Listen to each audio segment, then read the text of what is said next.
오늘 하나님의 말씀은 지난 시간에 이어서 요단을 건너 약속의 땅으로 두 번째 시간이자 마지막 시간입니다. 우리 각 사람은 자기 자신만의 기준을 가지고 살아갑니다. 우리가 인정을 하든 인정을 하지 않든 자기 자신만의 기준이라는 게 있어요. 그러면 그 기준이라는 게 어떻게 세워질까요? 여러분 그거 한번 생각해 보신 적 있으세요? 내 삶의 기준, 내가 가장 중요시 여기는 이것이 어떻게 형성이 되었을까? 어릴 때부터 형성이 된 걸까? 아니면 후천적으로 살아가면서 조금씩 형성이 된 걸까? 뭐 둘 다 맞는 이야기입니다만, 그래서 세상 사람들은 특히 이 범죄 심리학이라고 해서 근래 들어 나온 학문이죠. 범죄자가 어떤 범죄를 저지르면 이 범죄자가 왜 이 범죄를 저질렀지 하고 이 사람 주변 사람들을 관찰하죠. 그리고 분석합니다. 가장 직접적으로 관찰하고 접근해서 분석하는 대상이 바로 가족들입니다. 그 가정 환경이라는 게 너무너무 중요하죠. 아마 이수희 전도사님께서도 상담 받으러 오시는 분들 대부분의 문제가 발생하면 가정부터 살필 거예요. 그 가정에서 어떠한 일이 있었느냐. 만약 결혼한 사람이라면 남편이, 아내가, 그리고 올라가서는 부모, 자녀 관계 속에서 어떠한 일이 있었느냐. 이거부터 살피거든요. 그러니까 이제 점점 인류의 문명과 인류의 역사가 발전하면서 이 눈에 보이는 행동 양식만 보는 게 아니라 이 행동 양식이 왜 나타났는지를 우리가 분석하게 되거든요. 이 행동 양식이라는 게 가장 직접적이지만 나중에 나타나는 현상입니다. 그렇다면 이 행동이 왜 나타났을까? 이 사람은 왜 이러한 행동을 가지고 있을까? 그 이면에는 신념이라는 게 있거든요. 이 사람의 신념이 그 사람으로 하여금 그렇게 행동하게 하는 것입니다. 그렇다면 이 사람의 신념, 이 사람의 어떤 가지고 있는 믿음이라는 게 어떻게 생겼을까? 더 속으로 들어가 보면 가치관이라는 게 있습니다. 이 사람이 여기에 가치를 두고 살아갔기 때문에 이러한 신념을 가지게 되었구나. 그리고 이러한 신념 속에서 이러한 행동을 하게 되었구나. 그리고 그 가치관 너머에는 세계관이라는 게 있습니다. 이 사람이 이 세상을 어떻게 인식을 하고 있구나. 그래서 이 세상을 이렇게 인식한 결과 이러한 가치관을 가지게 되었고, 이러한 가치관에 따라 이러한 신념을 가지게 되었고, 이러한 신념에 따라 이러한 행동을 하게 되었구나. 그리고 성경은 이 모든 것을 포함해서 가장 중심이 되는, 그 핵심이 되는 것을 바로 마음이라고 얘기합니다. 마음을 다하여, 그리고 어떠한 다른 역본에서는 지혜를 다하여 이렇게 얘기해요. 그러니까 우리의 마음, 우리의 지혜를 다하여, 이 말은 우리의 가장 중심이 되는 부분을 이야기하는 것이거든요. 거기에서부터 우리 역시나 이수희 전도사님 이거 이제 다른 학문이지만 인사이드 아웃이라고 표현하지 않습니까? 인사이드에 있는 게 아웃으로 표출이 되는 거예요. 이걸 성경적으로 제가 얘기하자면 마음, 그래서 무엇보다도 생명의 근원이 되는 무엇을 지키라고 합니까? 성경은 마음을 지키라고 얘기합니다. 그러니까 이 마음에서부터 지혜가 생기고 그 지혜가 세계관, 가치관, 신념, 행동 양식을 거쳐서 우리의 삶 속에서 나타나게 되는 것이거든요. 그렇다면 우리 기독교인들, 우리 그리스도인들은 세계관, 가치관, 신념이 달라야 세상 사람들과 행동 양식이 다르게 나타난다는 것이겠죠. 이 세상을 어떻게 인식하느냐가 너무너무 중요합니다. 대부분의 사람들, 특히 종교가 없는 사람들은 죽으면 끝이라고 생각해요. 이 세상이 끝이야. 그러니까 여기에서 물불을 안 가리고, 특히 우리나라 사람들 과거에 경제개발 일으키던 시대에 안 되면 되게 하라. 수단과 방법을 가리지 말고 되게 하라. 이게 지금 얼마나 오늘날 지금 우리가 볼 때에는 결과뿐만 아니라 요즘은 과정을 더 중요시 여기는 지금 세상을 살고 있지 않습니까? 과정을 중요시 여기고 성실과 정직을 이제는 믿는 사람들이나 믿지 않는 사람들이나, 과거에는 물불을 가리지 않고 수단과 방법을 가리지 않는 사람들이 성공했어요. 그런데 지금은 달라졌습니다. 굳이 하나님을 안 믿는 사람일지라도 우리는 하나님을 믿는 사람들이기 때문에 말도 행동도 하나님 앞에서 해야 돼요. 그걸 코람 데오라고 합니다. 그러니까 하나님 앞에서 말하고 하나님 앞에서 행동해야 하기 때문에 그러한 것들이 1차적으로 필요하지 않지만 세상 사람들은 그게 필요하거든요. 그래서 남들 앞에서 살아가는, 눈치껏 살아가는 이러한 처세술도 필요한데 요즘은 세상 사람들도 굳이 하나님 앞에서 안 살더라도 따라서 왜 이렇게 살 수밖에 없느냐? 곳곳에 CCTV가 설치되어 있거든요. 곳곳에 핸드폰이 나를 녹화하고 있고 나를 녹음하고 있거든요. 그러니까 이게 언제 터질 줄 모르는 거예요. 이 녹화된 영상이, 이 녹화된 녹음된 목소리가 언제 터질 줄 모르기 때문에 지금은 성공하려면 지금은 과거와는 달리 말도 행동도 성실하고 정직하게 정도를 따라야 이제는 성공할 수 있지, 정도를 따르지 않으면 결국은 한 방에 무너지게 되어 있는 게 지금 이 세상입니다. 왜요? 언제라도 그 녹화되어 있는 영상, 녹음되어 있는 음성 파일 공개되면 그냥 한 방에 무너질 사람들이 이게 지금 한둘이 아니거든요. 근데 이러한 현상이 왜 생겼을까요? 과거와 지금의 세계관, 가치관이 달라졌기 때문에 그래요. 그때 당시에는 경제개발을 이룩하던 시대는 안 되면 되게 하라. 그때는 그리고 다 그렇게 살았으니까 그게 그렇게 살아도 되는 줄 알았는데 이제 몇십 년이 지나고 보니까 근데 동시대를 또 살아가고 있으니까 이게 더 큰 문제가 되는 것입니다. 과거에는 그게 괜찮았는데 몇십 년이 지나고 보니까 이제는 그게 괜찮지 않은 세상이 되어버린 거예요. 그래서 과거에 그러한 말을 하고 그러한 행동을 했던 사람들이 다 꼬꾸라져 버리는 것입니다. 그렇다면 우리는 이러한 면에 있어서 본질적으로 세상 사람들과 달라야 하거든요. 시대가 바뀌어도 문화가 바뀌어도 우리가 품고 있고 우리가 갖고 있는 이 진리라는 건 어제나 오늘이나 영원토록 동일하신 예수 그리스도이기 때문에 과거를 살아도 현재를 살아도 미래를 살아도 우리는 하나님의 말씀에 따라 살아야 할 줄 믿습니다. 그러니까 우리 그리스도인들은 그 기준이 되는 게 뭐예요? 이 세계를 무엇이라고 인식합니까? 이 세계는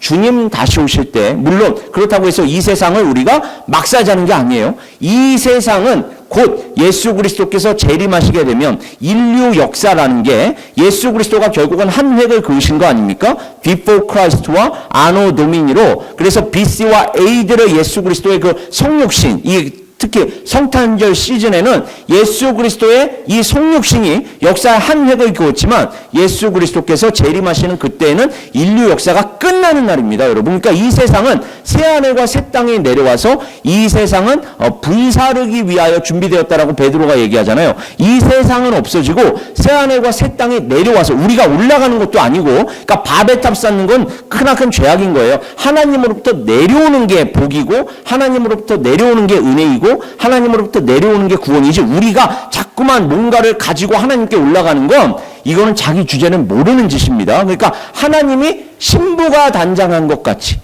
결혼식에서 신부만큼 많이 준비하는 사람이 어디 있습니까? 그 당일에도 그냥 몇 시간 전부터 그냥 오후에 결혼식이 있는데 아침 그냥 초저녁부터 일어나가지고 먹지도 않고 마시지도 않고 그냥 화장에 머리에 옷에 그냥 그렇게 마음과 정성을 담아 준비한. 근데 하나님이 준비하셨으니 얼마나 더 잘 준비하셨겠습니까? 완벽하게 준비하셨겠습니까? 그 하나님이 준비하신 새하늘과 새 땅이 우리에게로 내려오는 거예요. 그러면 이 세상은 없어집니다. 이러한 세계관을 갖고 있는 사람들은 그 새하늘과 새 땅을 바라보면서 살겠죠. 이 세상에 그렇게 미련두지 않지 않겠습니까? 그렇다고 해서 이 땅 위에서 막 살자는 게 아닌 것이, 제가 한 2주 전까지만 하더라도 마지막 찬양이 뭐였습니까? 내 영혼이 은총 입어.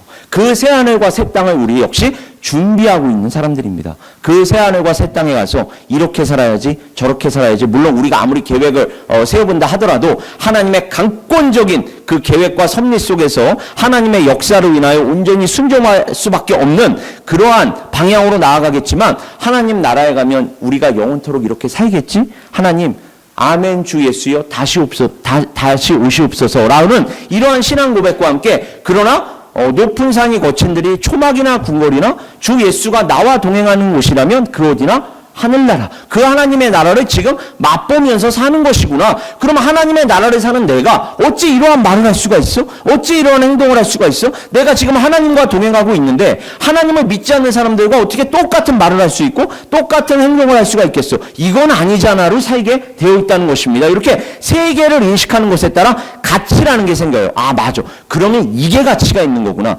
이러한 하나님의 나라, 이 세상을 그리고 그와 같이 인식하는 사람이라면 하나님의 말씀에 가장 큰 가치를 부여하겠죠. 성경에 가장 큰 가치를 부여하겠죠. 그러니까 말씀이 아니라면 때려 죽여도 아닌 것입니다, 이 사람은. 그러니까 이러한 가치관, 이러한 신념 속에서 살아가려면, 신념이라는 건, 여러분, 신념이라는 것도 무서운 겁니다. 책 한 권 읽은 사람이, 무식한 사람이 강한 신념 가지게 되면 가장 위험하다고 하지 않습니까? 신념이라는 건 하나님의 말씀을 우리가 그래서 끊임없이 알아가야 돼요. 그래야 정말 위험한 사람이 되지 않을 수가 있습니다.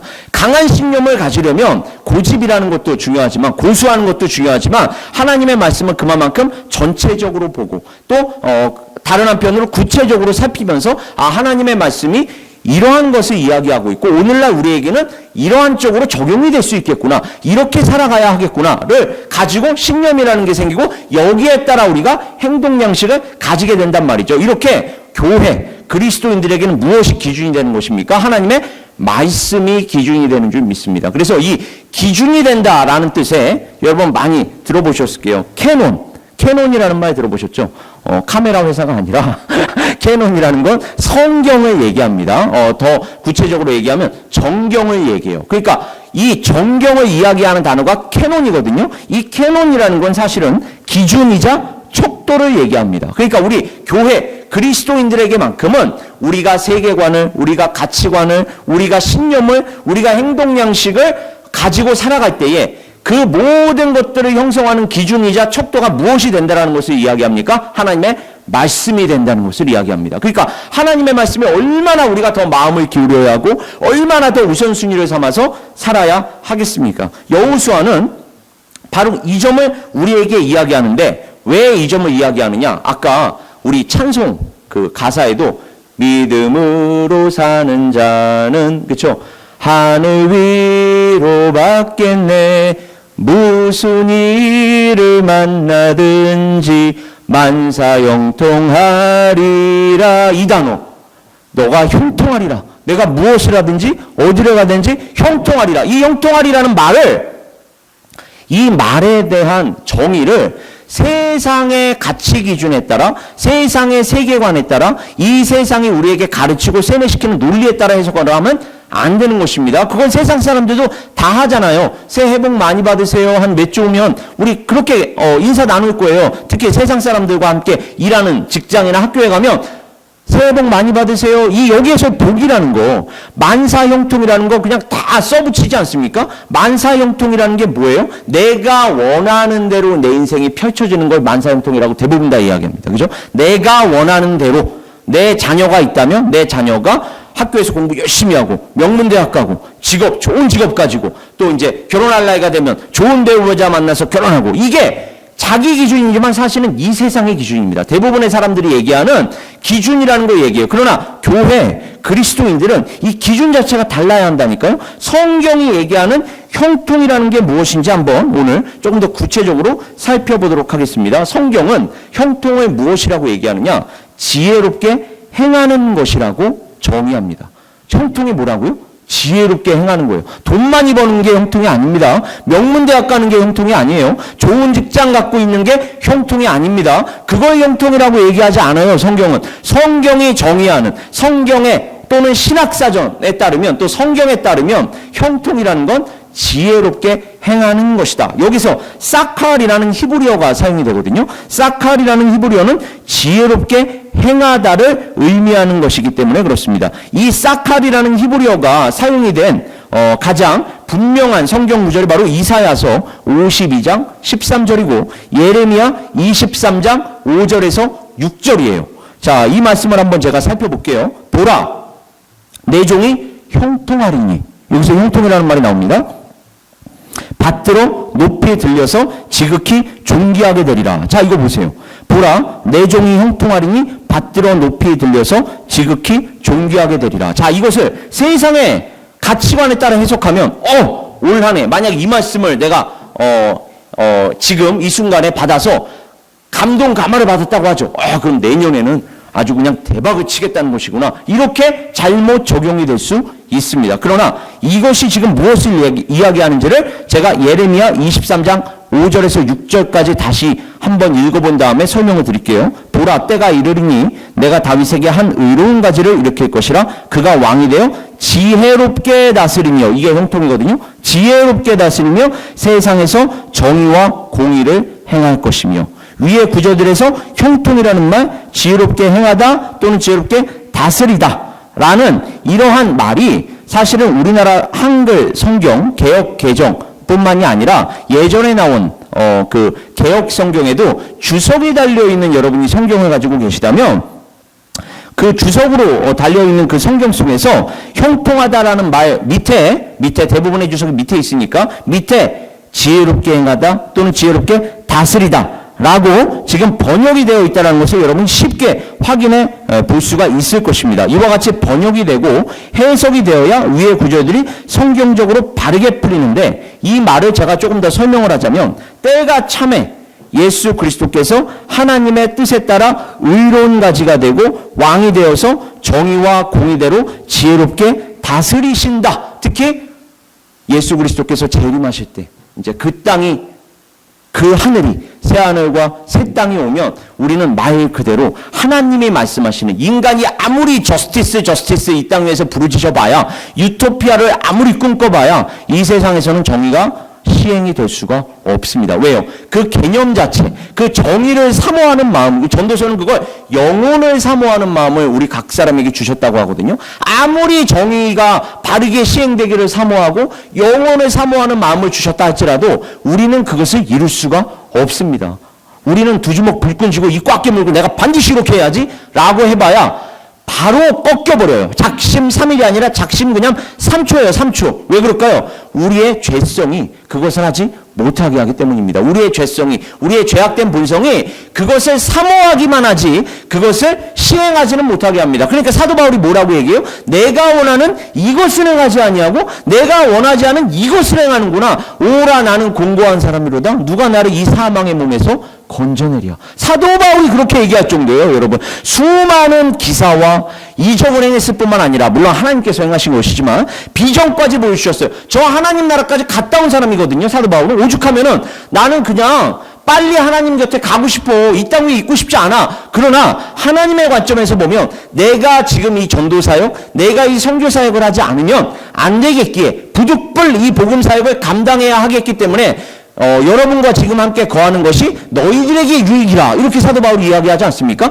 사도 바울의 그 전도사역, 선교사역이 없었다면 오늘날 우리는 없습니다, 여러분. 그러니까 물론 사도 바울을 통한 하나님께서 역사하신 것이지만 그 도구로 사용한 사도 바울의 그 열매가 없었다면 우리는 지금 여기까지 올 수 없었어요. 사도 바울로 인해서 초대 교회들, 그리고 물론 12사도들이 있었고 또 사도 바울의 제자들, 그리고 12사도의 제자들, 그 제자들의 순교로 인하여, 피로 인하여 우리가 여기까지 온 것이지만 그렇다고 해서 사도 바울이 행한 그 사역 자체를 우리는 무시할 수가 없는 것입니다. 하나님께서 그 사도 바울을 사용하셨기 때문에 그래요. 그러니까 사도 바울조차 그러하다면 오늘날 우리는 얼마나 더 그러해야 할까요? 우리는 그 영적인 전쟁, 우리의 마음, 이 죄악된 본성을 어떻게 다스릴 수 있을까? 그리고 다스려서 우리의 뜻이 아니라 하나님의 뜻에 따라 그렇게 살아가는 것이 하나님께서 보시기에는 네가 형통하구나, 이렇게 얘기합니다. 그러니까 우리가 돈을 많이 벌고 좋은 직장에 들어가고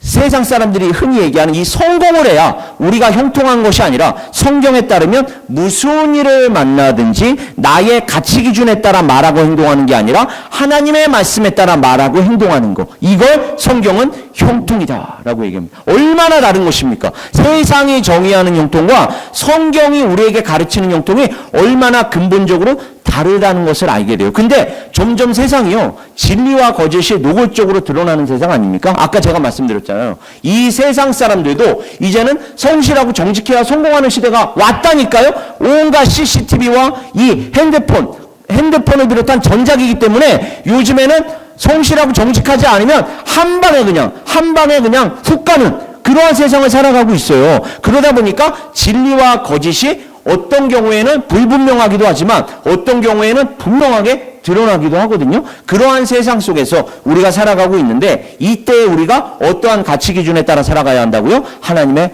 말씀에 따라 살아가야 할 줄 믿습니다. 그래야지만 하나님께서 하나님께서 보시기에도 형통이고, 그리고 지금 점점 이 세상이 그렇게 살아가지 않으면 성공할 수 없는 세상을 살아가기 때문에 우리는 이 세상에서 사람들로부터도 인정을 또 받으려면 성실하고 정직하게 살아가야 합니다. 왜요?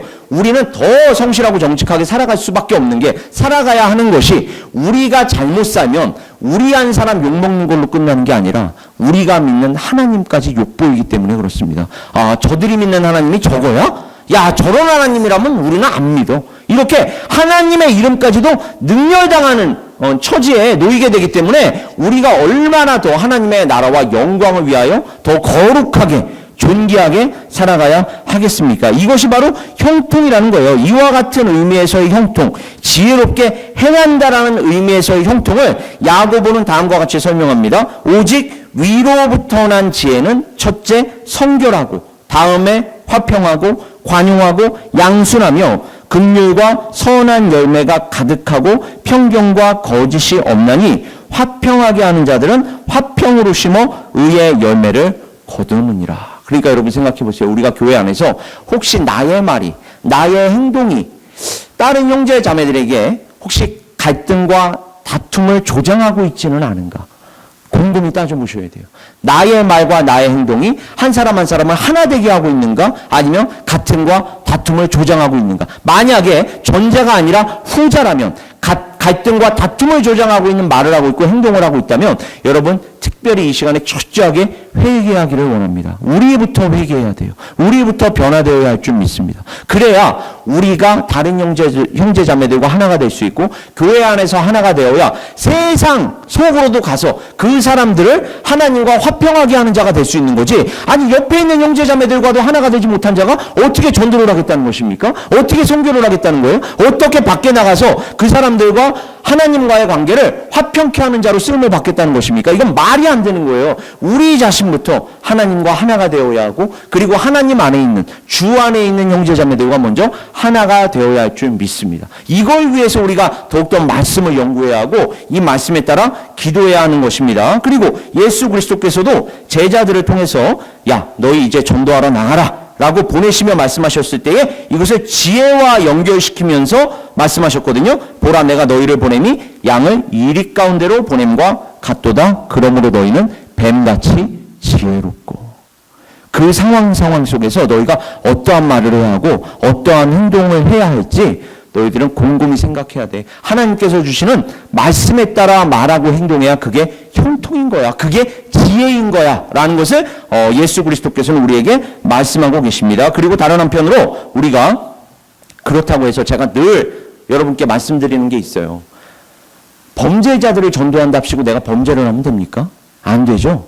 내가 괴물을 물리치겠다고 내가 괴물이 되어서 되겠습니까? 그러면 안 되는 것입니다. 그래서 너희가 뱀같이 지혜롭고, 예수님께서 그 뒤에 뭐라고 말씀하세요? 비둘기같이 순결하라. 그들에게 동화되어서는 안 되고, 너희들은 지혜를 발휘하면서도 그 사람들과 분리가 되어야 돼. 그 사람들과 본질적으로는 구별이 되어야 돼. 그것을 뭐라고 지금 표현하시는 거예요? 비둘기같이 순결하라. 그러나 이게 우리의 힘, 우리의 능력으로 안 되니까 또 이러한 말씀을 덧붙이셨어요. 내가 너희의 모든 대적이 능히 대항하거나 변박할 수 없는 구병과 지혜를 너희에게 주리라. 하나님께서 주신다는 것입니다. 우리는 놀라거나 두려워할 필요가 없습니다. 오늘 본문 말씀의 여호수아가 그 대적들을 물리치기 위해서, 가나안 땅을 정복하기 위해서 나아갈 때 하나님께서 그 여호수아를 격려하셨던 말씀, 아무것도 두려워하거나 놀라지 말라. 내가 너와 함께함이니라. 내가 너에게 필요한 모든 것들을 다 줄 것이다. 그런즉 너희가 어떻게 행할지를 알고, 사도 바울은 이렇게 얘기해요. 자세히 주의하여 지혜 없는 자 같이 하지 말고. 그러니까 형통이라는 말이랑 연결이 되어서 제가 자꾸만 지혜를 얘기합니다. 오직 지혜 있는 자 같이 하여 세월을 아끼라. 때가 악하니라. 외인에게 대해서는 지혜로 행하여 세월을 아끼라. 너희 말을 항상 은혜 가운데서, 또는 은혜 가운데서라는 말을 또 다른 말로 뭐라고 얘기하느냐? 감사하는 가운데서. 그러면 우리가 지금 하나님 은혜 가운데 있다 없다를 판별하는 여러 가지 기준이 있겠지만 가장 중요한 기준 중에 하나가 뭡니까? 내가 지금 하나님께 감사를 하고 있는가? 내가 하나님 앞에 불평과 불만을 쏟아내고 있는가? 만약에 내가 감사하는 말을 하고 있고 감사하는 행동을 하고 있다면 그건 하나님의 은혜 가운데 있을 확률이 크다는 것입니다. 하나님의 말씀에 따르면 그렇다는 거예요. 자, 그 다음입니다. 소금으로 맛을 냄과 같이 하라. 그리하면 각 사람에게 마땅히 대답할 것을 알리라. 자, 이것을 요약해서 말하자면 형통은 뭐라고요? 지혜롭게 행하는 것입니다. 또 그와 같이 지혜롭게 행하는 궁극적인 목적은 무엇입니까? 지혜롭게 행하는 게 목적이 아니라 지혜롭게 행함으로 인하여 어떠한 열매를 맺게 되어 있는데 그 열매란 선한 열매, 의의 열매, 생명을 구하는 열매라는 것입니다. 그러니까 내가 만사형통, 성경이 얘기하는 만사형통한 하나님의 도구로 쓰임을 받게 되면 지혜롭게 행할 수밖에 없고 지혜롭게 행한 결과로 내 주변 사람들 그리고 내가 만나는 사람들에게 어떠한 열매가 맺혀져야 하는 거예요? 선한 열매, 의의 열매, 화평의 열매, 하나가 되는 열매. 갈등과 다툼이 일어나는 것이 아니라 생명이 사망에서 생명으로 얻어지는 열매. 이러한 열매들이 나타나야 할 줄 믿습니다. 이것이 바로 성경이 얘기하는 만사 형통이라는 거예요. 근데 이게 어디 안에서만 이루어지죠? 사망에서 생명으로 옮기시는 예수 그리스도 안에서만 이루어지기 때문에 우리 그리스도인들은 세상 사람들과 구별이 될 수밖에 없는 거예요. 왜요? 이것을 가능하게 하시는 분이 누구밖에 없으니까 우리 주 예수 그리스도밖에 없기 때문에 그렇습니다. 세상 사람들은 또 다른 종교 사람들은 결코 이것을 이룰 수가 없습니다. 자, 이제 요단강 도하 장면으로 마지막으로 옮겨서 오늘의 말씀을 맺자면, 자, 이 요단강 도하 장면이 출애굽기, 제가 지난주에 말씀드렸던 출애굽기의 홍해바다 도하 장면과 연결이 되고, 그리고 성경은 늘 예수 그리스도 중심적으로 보셔야 한다 그랬어요. 요단강은 홍해바다와 연결이 되고 이 요단강이 예수 그리스도의 물 위를 걸으시는 장면과 연결이 되며 이것이 마지막 궁극적으로 가면 우리가 그 예수 그리스도의 손을 잡고 사망과 권세를 이기는 장면으로 완성이 되는 것입니다. 그러니까 성경 전체가 전체 그림으로 보여줘야 되는 거예요. 다시 한번요. 홍해바다를 건너는 장면이 어떤 장면이요? 요단강 도하 장면으로 연결이 되고 요단강 도하 장면이 예수 그리스도께서 물 위를 걸으시는 장면과 연결이 되며 마지막에는 예수 그리스도와 함께 우리가 손을 잡고 사망과 저주의 권세를 극복하고 하나님의 나라로 들어가는 장면으로 연결이 되는 거예요. 그러니까 우리가 구약 성경을 버릴 수가 없는 것입니다. 구약 성경 없는 신약 성경 없고 신약 성경 없는 구약 성경은 없는 것입니다. 여러분, 이 전체가 다 하나님의 역사로 보여줘야 돼요. 구속사를 보여줘야 돼요. 이렇게 구속사를 보여줘야 그래서 그때 하나님께서 출애굽기에서 홍해바다를 가르신 거구나. 그래서 요단강을 가르신 거구나. 그래서 예수 그리스도 우리가 알아보고 믿게 하시려고 물 위를 걸으신 것이구나. 물 위를 걸으실 뿐만 아니라 너희도 나와 같이 걸을 것이라고 말씀하시는 것이구나. 그러니까 우리가 특히 장례식 때 보면 며칠 후 요단강 건너가 만나리. 우리가 요단강을 건널 필요가 뭐가 있습니까? 근데 그 찬양을 왜 부르는 거예요?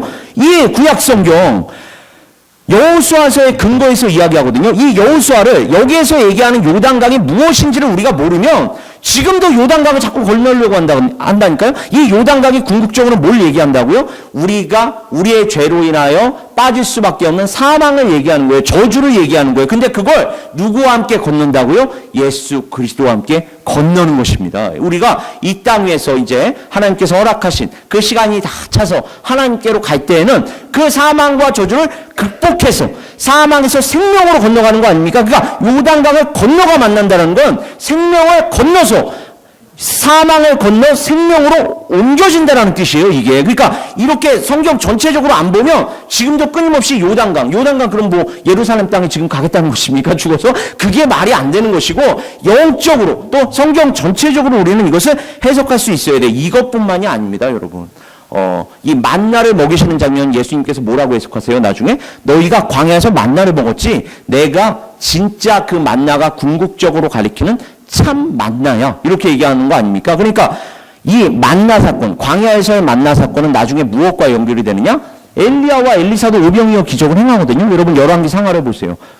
보시면 엘리야와 엘리사도 오병이어 기적을 행해요. 그리고 그 오병이어 기적이 결국은 자 그들이 하나님께서 그들을 통하여 역사하신 그 역사가 사실은 나를 가리키는 역사였어라고 예수님께서 다시 오셔서 오병이어 또 칠병이어 사건을 일으키시는 것입니다. 그러면서 내가 궁극적인 만나야, 나를 먹어야, 참떡을 먹어야 너희가 살 수 있는 거야를 가르쳐 주시는 것입니다. 이렇게 신구약 성경이 전체적으로 연결이 되어야 돼요. 바로 이것을 성경은 우리에게 하나님의 구속사라는 관점에서 알려주시는 것이고, 그러한 관점에 따라 우리의 세계관이 형성이 되어야 하고, 우리의 가치관이 형성이 되어야 하며, 우리의 신념 체계가, 그리고 우리의 행동 양식이 나타나고 드러나야 할 줄 믿습니다. 그러니까 근본에서부터 바뀌어야 되는 거예요. 그러니까 우리의 마음이, 우리의 지혜가 세계관, 가치관, 신념 체계, 행동으로 이렇게 표출이 되려면 우리의 근본이 되는 마음부터 바뀌어야 되는데, 우리 역시 우리의 죄악된 마음에 따라 살아갔던 존재들입니다. 그러니까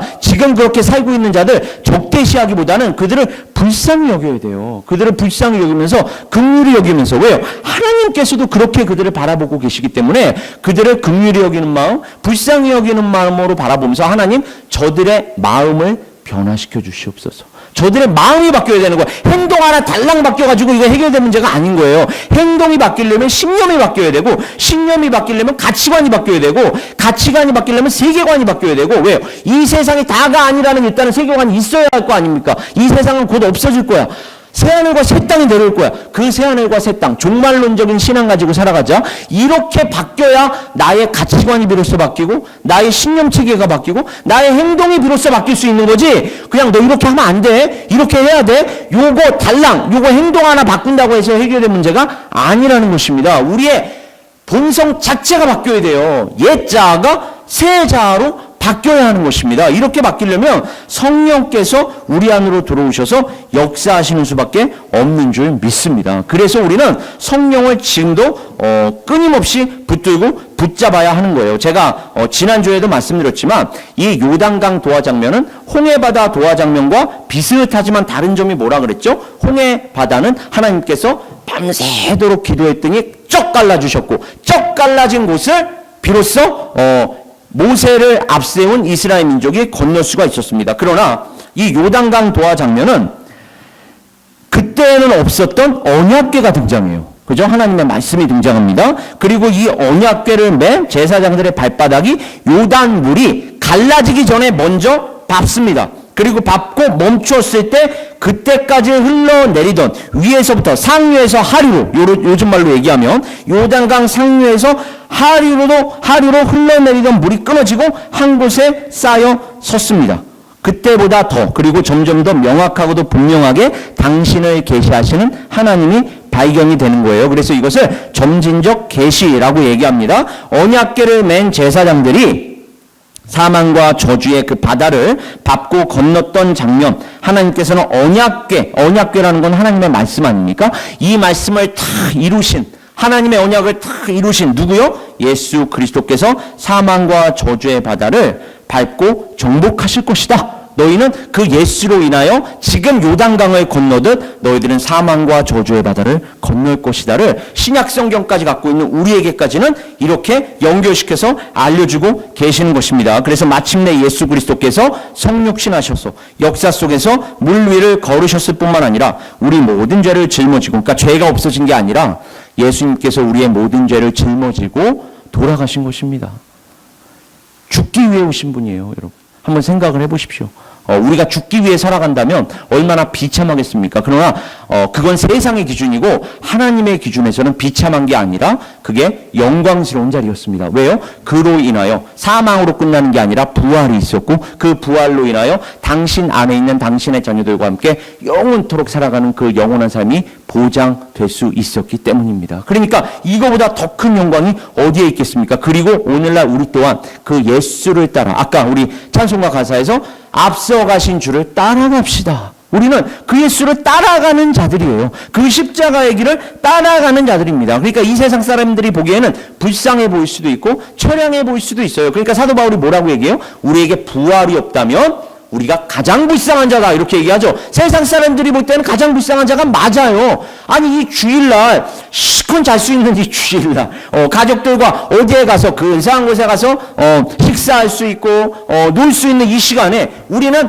매주 사실 주일뿐만이 아니죠. 우리는 하루하루 순간순간을 하나님 앞에서 살기 위해서 발버둥치지 않습니까? 이것이 하나님께서 허락하신 예수 그리스도의 부활이 없다면 얼마나 우리가 불쌍한 자이겠습니까? 그러나 우리에게는 무엇이 있다? 부활이 있다 라는 것을 사도 바울이 이야기하신 것입니다. 이것을 3일 만에 부활하심으로써 사망 권세를 이기시고 하나님의 나라를 회복시키시며 우리로도 너희가 이 나라에 가서 나와 함께 영원토록 있을 것이다.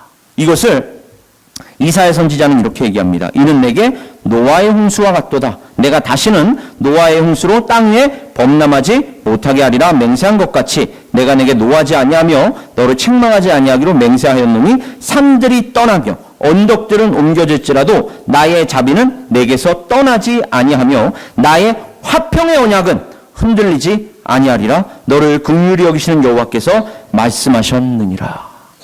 예수 그리스도 안에서 예수 그리스도를 통하여 하나님과 우리와의 화평은 이렇게 온전히 성취가 되었습니다. 그래서 나중에 야곱아 너를 창조하신 여호와께서 지금 말씀하시느니라 이스라엘아 너를 지으신 이가 말씀하시느니라. 창조주 하나님을 먼저 얘기하시죠. 그 다음에 너는 두려워하지 말라 내가 너를 구속하였고 구원주로 바뀝니다. 그러면서 내가 너를 지명하여 불렀나니 너는 내 것이라. 내가 물 가운데로 지날 때에 내가 너와 함께 할 것이라. 이 말입니다, 여러분. 예수 그리스도와 우리가 손잡고 건너는 거예요. 물 건널 때, 요단강 건널 때, 사망과 저주의 바다 건널 때 내가 너와 함께 할 거야. 임마누엘 하나님.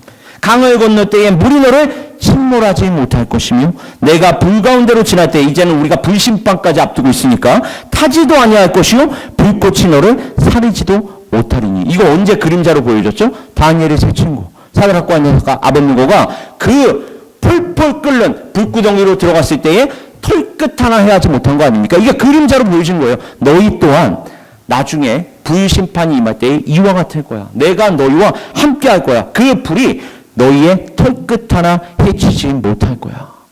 이게 얼마나 우리에게 큰 위로가 되고 힘이 되는 말씀입니까? 여러분, 이 세상 살아갈 때에 우리가 세상 사람들이 보기에는 넘어지고 자빠지면서 정말로 처량하고 불쌍해 보일지라도 하나님께서 우리와 함께 하시면 하나님께서 우리에게 뭐라고 말씀하신다고요? 네가 형통하다. 세상 사람들이 보기에는 불쌍해 보일지라도 하나님께서 보시기에는 형통한 줄 믿습니다. 그와 같이 우리는 예수 그리스도 안에서 새롭게 창조되었고 새롭게 살아가는 사람들이에요. 당신의 소유된 백성이요 자녀들로 삼아주셨고 사망 권세가 우리를 감히 침범하지 못하도록 털끝 하나 건드리지 못하도록 우리를 눈동자와 같이 지키신다 그래요. 눈동자와 같이 지키신다. 그렇게 우리를 보호하시고 지켜주시는 하나님인 줄 믿습니다. 그래서 오늘 이 시간도 예수 그리스도께로 함께 나아가기를 주님의 이름으로 축원합니다.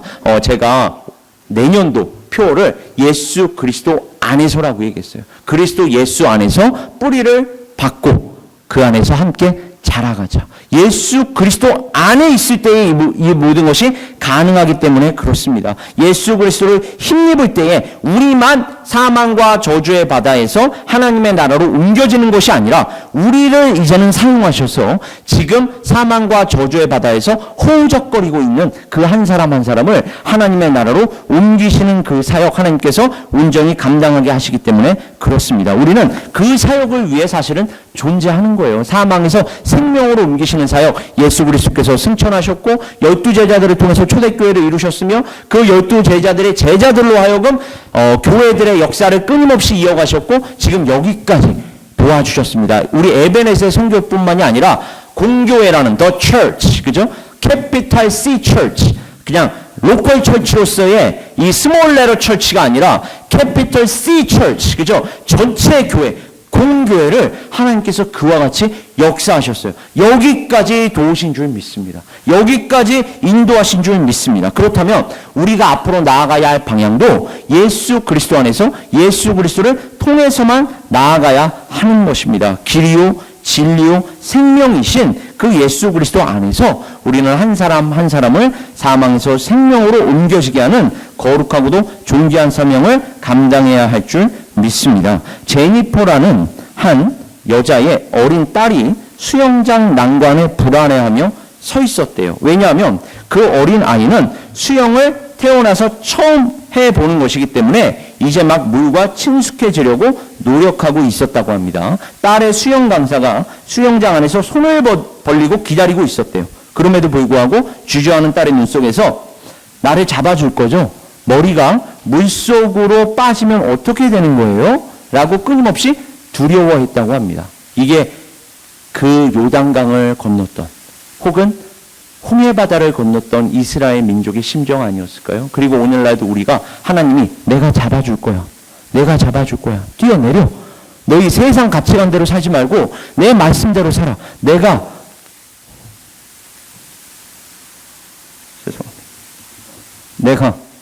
잡아줄 거야. 걱정하지 마. 두려워하지 마. 나를 믿어. 믿음이 적은 자들아 왜 의심하느냐. 나를 믿어라. 내가 너와 함께 할 것이다. 제 개인적인 인생 가운데서도 그랬고 우리 에베네스 선교교회도 하나님의 그 말씀에 따라 여기까지 온 줄 믿습니다. 그렇다면 우리 개인의 역사를 한번 살펴보세요. 어떻게 여기까지 인도하셨습니까? 그럼에도 불구하고 왜 우리는 하나님을 믿지 못하는 것입니까? 우리는 요단을 건너려고 자기들의 장막을 떠날 때에 제사장들이 언약궤를 메고 백성 앞에서 나아갔습니다. 물론 이건 예수 그리스도를 이야기해요. 그러나 오늘날 교회로까지 연결을 시키자면 누구부터 건너야 합니까? 지도자들부터. 제가 그래서 자꾸만 재직들 강조하는 이유가 있습니다. 재직들이 먼저 본보기를 보여주셔야 다른 성도들이 그 모습을 보고 따라올 수 있기 때문에 그렇습니다. 그리고 특히 다음 세대들이 우리 교회에 왔을 때에 재직들이 그러한 신앙의 본보기를 보여주지 않는데 어찌 신앙생활이 뭔지를 알 수가 있겠습니까? 말씀생활, 기도생활, 예배생활. 제가 이렇게 얘기하면 너무 추상적이니까 예를 들어드렸잖아요. 적어도 재직이라면 수요예배는 함께 나와서 수요예배를 드리고 새벽기도도 일주일에 매일은 어렵지만 하루 정도는 나와서 함께 새벽기도에 동참해 주셔야 새로 오는 신자들이 교회 생활이라는 건 이런 것이구나. 신앙생활이라는 건 이런 것이구나. 그리고 단순히 예배당에 나와서 예배만 드리는 게 아니라 예배에서 받은 말씀 그리고 내가 평소에 하나님의 말씀 가까이 하여 그 말씀 생활과 예배에서 받은 말씀을 통합적으로 받아들여서 기도하고 이 말씀과 기도에 따라 하루하루 살아가는 게 바로 신앙생활인 거구나. 이게 교회생활인 거구나. 그리고 나 혼자 예수 잘 믿어서 천국 가는 게 목적이 되어서는 안 되고 우리 옆에 있는 형제자매들과 함께 손에 손을 잡고 나아가는 것이구나. 이걸 가르쳐 주시려고 하나님께서 지금도 내 손을 잡고 계시는구나. 나만 잘 믿고 나만 잘 믿고 예수 잘 믿어서 천국 가는 게 아니라 옆에 있는 형제자매들, 믿음이 연약한 자들이 특히 있다면 그들 손을 잡고 하나님의 곁으로 함께 나아가라고 이러한 것들을 하나님께서 지금 나에게 허락하시는 거구나. 경험하게 하시는 것이구나. 그렇다면 여러분, 특히 지도자들이라면, 재직들이라면 함께 언약궤를 메고 요단강으로 먼저 들어갈 수 있어야 합니다. 아직 물이 끊어지지 않았어요. 요단강이 흘러내립니다. 그럼에도 불구하고 교회 지도자들 먼저 하나님께서 주시는 그 담대한 믿음을 가지고 먼저 건너가야 할 줄 믿습니다. 이게 말씀이야. 이게 기도야. 이게 예배야. 그래야만 전도와 선교가 온전히 이루어지기 때문에 그렇습니다. 그 결과로 하나님께서 요단강에서 그 모든 사람들 죽이셨나요? 아니요. 역사를 보여주셨습니다. 하나님께서는 여호수아를 계속 인도하여 주셨고 그가 이스라엘 백성들을 그 요단강만 건너가게 하신 것이 아니라 가나안의 족속들을 물리치게 하시고 정복하게 하셨습니다. 예수 그리스도께서 사망과 저주를 정복하게 하셨고 오늘날 우리로도 그 예수의 길을 따라간다면 엉뚱한 길 가는 게 아니라 어렵고 힘들더라도 그 십자가의 길을 따라간다면 그 한 사람 한 사람 사망에서 생명으로 옮기시는 역사를 우리로도 보게 하실 줄 믿습니다. 우리가 믿음의 시험을 마주하고 있다면 우리도 하나님의 성품, 하나님의 역사에 의지하여 하나님의 확실한 언약, 약속에 의지하여 나아가야 할 줄 믿습니다. 목자 혼자서 원맨쇼 하는 게 교회가 아닙니다. 목사 혼자서 처음부터 끝까지 다 하는 것이 교회가 아니에요. 함께 하는 것이 교회입니다. 제가 공동체를 끊임없이 강조하지 않습니까? 목사는 방향만 지시할 뿐입니다. 왜요? 하나님의 말씀을 다른 구성원들보다 열심히 연구하고 묵상하고 그리고 말씀의 은사를 받은 자로서 하나님의 무엇을 원하시는지를 가르쳐줄 뿐이에요. 그렇다면 그 방향에 따라 구성원 한 사람 한 사람이 함께 갈 수 있어야 합니다. 물론 목자가 잘못하면 안 되죠. 소경이 소경을 인도하면 안 되는 것입니다. 그렇게 말씀을 목회자들이 더 열심히 연구하고 더 열심히 묵상해야 합니다. 하나님의 말씀이라는, 하나님의 말씀이 지시하는 바른 방향이라는 확신이 있어야 하기 때문에 여기가 아닌가 봐. 그러면 안 되잖아요, 나중에 가서. 그러니까 하나님께서 말씀하시는 그 정확한 방향, 그 방향을 지시할 수 있어야 하고, 말씀과 기도 가운데에 다른 구성원들이 그 방향으로 함께 나아갈 때에 그 역사를 함께 경험하게 하는 것이 바로 교회라는 공동체이기 때문에 그렇습니다. 그래서 이 시간뿐만 아니라 특히 2025년도 우리 새롭게 단장하여 나아갈 때에 저 혼자 나가는 게 아니라, 저만 이렇게 그냥 그냥 목에다가 핏줄을 세워가면서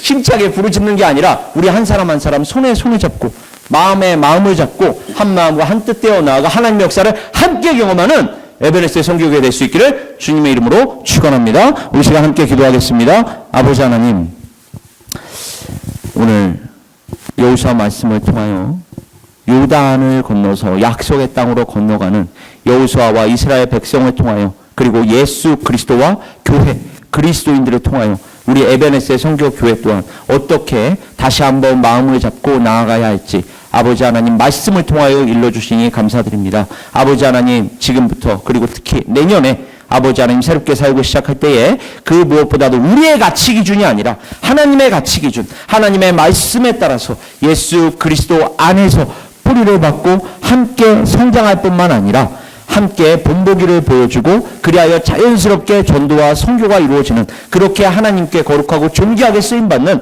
우리 에베네스의 선교교회와 각 사람 되게 하여 주시옵소서. 하나님께서 함께 해주신다라고 약속하셨사오니 아버지 하나님 그 약속 의지하여 나아갑니다. 아버지, 우리 모두와 항상 함께하여 주시옵소서. 이 모든 말씀 우리 주 예수 그리스도의 이름으로 기도드립니다. 아멘.